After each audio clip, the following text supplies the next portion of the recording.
Bismillahirrahmanirrahim. Assalamualaikum warahmatullahi wabarakatuh.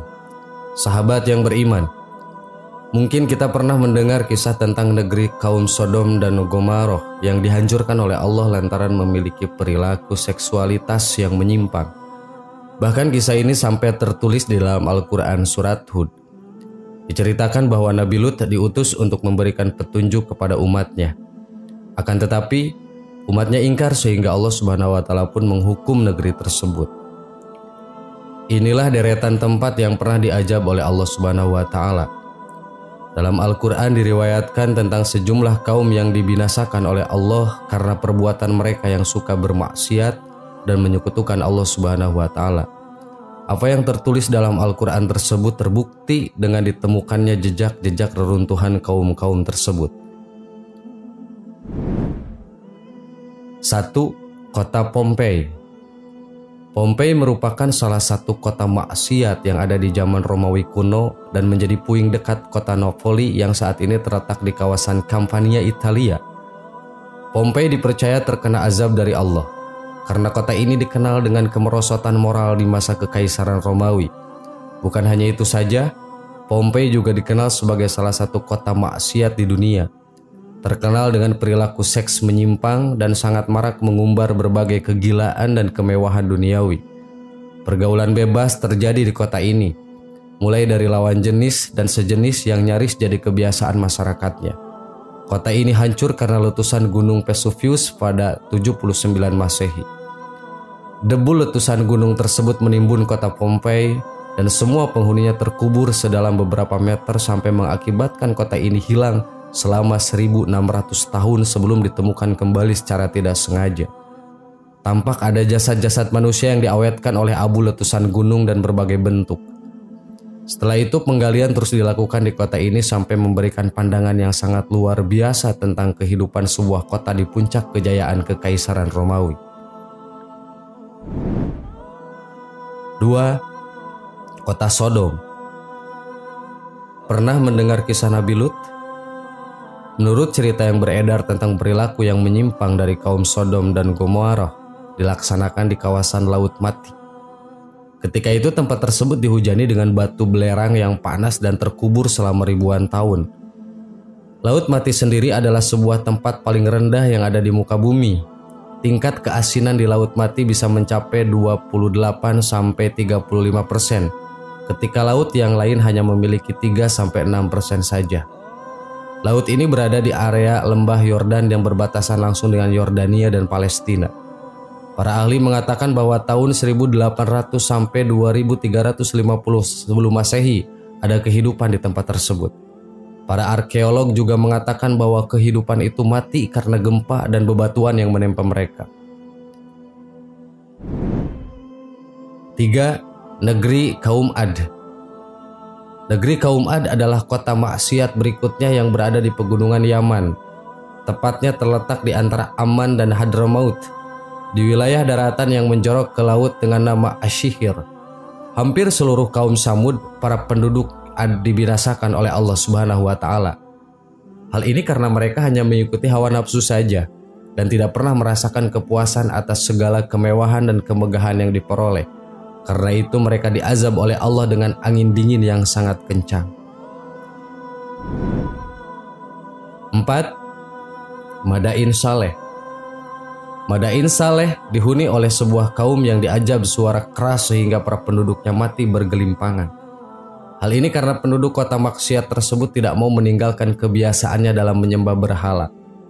Madain Saleh sendiri adalah sebuah kota kuno yang berada di bagian utara Hijaz.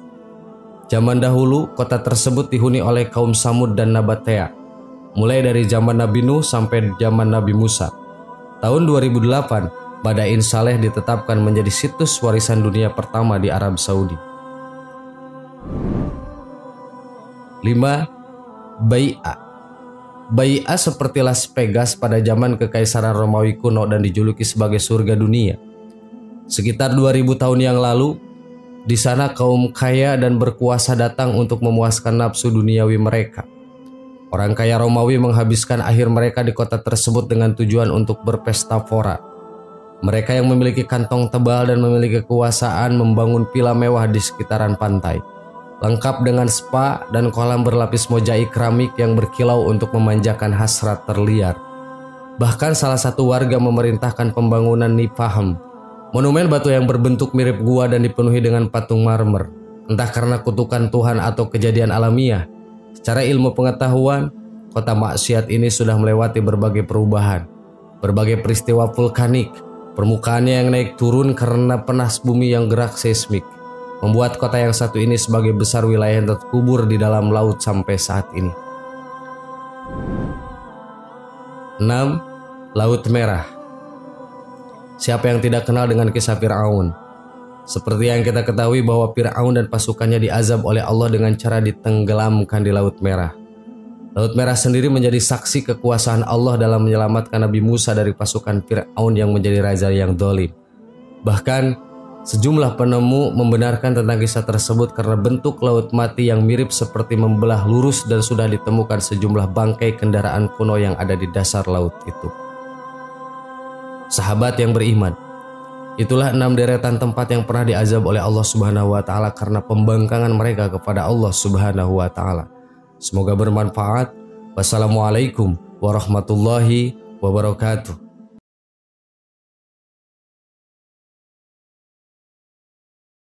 Bismillahirrahmanirrahim. Assalamualaikum warahmatullahi wabarakatuh. Sahabat yang beriman, manusia tidak akan pernah luput dari salah dan dosa. Begitu pula dalam melakukan hal-hal yang memang berkaitan dengan keimanan, yang tadinya ingin meningkatkan kualitas iman, tapi karena mudahnya manusia itu untuk terperangkap ke jalan yang salah, maka malah kita mendapatkan kerusakan pada iman. Itulah hal yang paling berat dalam hidup kita. Hanya saja Allah Subhanahu wa Ta'ala telah memberikan keringanan bagi setiap hambanya. Bila kita khilaf melakukan perkara yang dilarang oleh Allah, Allah Subhanahu wa Ta'ala telah mempersiapkan penebusannya. Berikut ada 3 penebus jikalau sampai terjadi khilaf. Pertama, menyempurnakan wudhu ketika hawa sangat dingin. Artinya, seseorang yang dengan gigih melawan rasa dingin demi mengambil air wudhu yang akan dipergunakannya untuk beribadah, menunjukkan kegigihannya mengedepankan pengabdian kepada Allah mengalahkan kepentingannya sendiri. Bahkan rasa dingin yang menusuk tulangnya itu sama sekali tidak diindahkannya. Kedua, melangkahkan kaki untuk sholat berjamaah.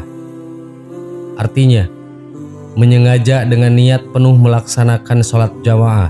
Sesungguhnya sholat jamaah itu keutamaannya 27 kali dibanding dengan sholat sendiri. Begitu pentingnya posisi sholat berjamaah hingga Allah menjanjikan fadilah yang sangat tinggi. Karena sholat berjamaah yang pada dasarnya merupakan urusannya dengan Allah ternyata mengandung hikmah yang sangat luas. Di antaranya dengan sholat berjamaah seseorang akan berjumpa dengan sesama muslim lain yang memungkinkan terjalinnya silaturahmi antar mereka. Selain itu, sholat berjamaah juga dapat menjadi tanda syiar dan kokoh agama Islam, sehingga pemeluk agama lain akan merasa kagum dengan solidaritas dan ketaatan umat muslim yang selalu berkumpul 5 kali dalam sehari. Ketiga, sengaja menunggu waktu sholat ketika telah usai melaksanakan sholat.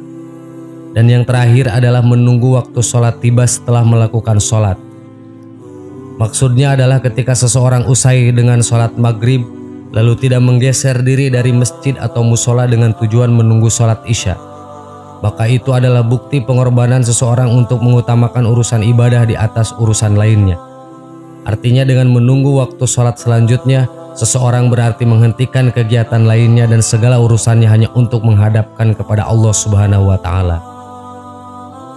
Sahabat yang beriman, sebesar-besarnya dosa manusia apabila dia mau bersungguh-sungguh untuk bertaubat nasuha kepada Allah, maka Allah Ta'ala pasti akan mengampuni dosa-dosa yang telah diperbuatnya.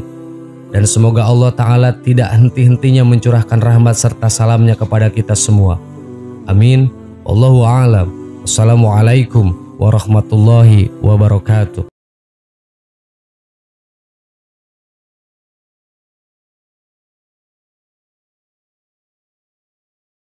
Subhanallah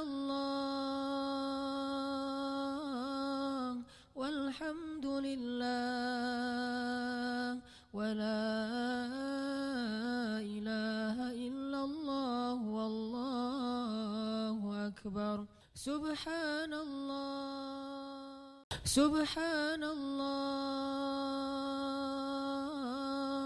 والحمد لله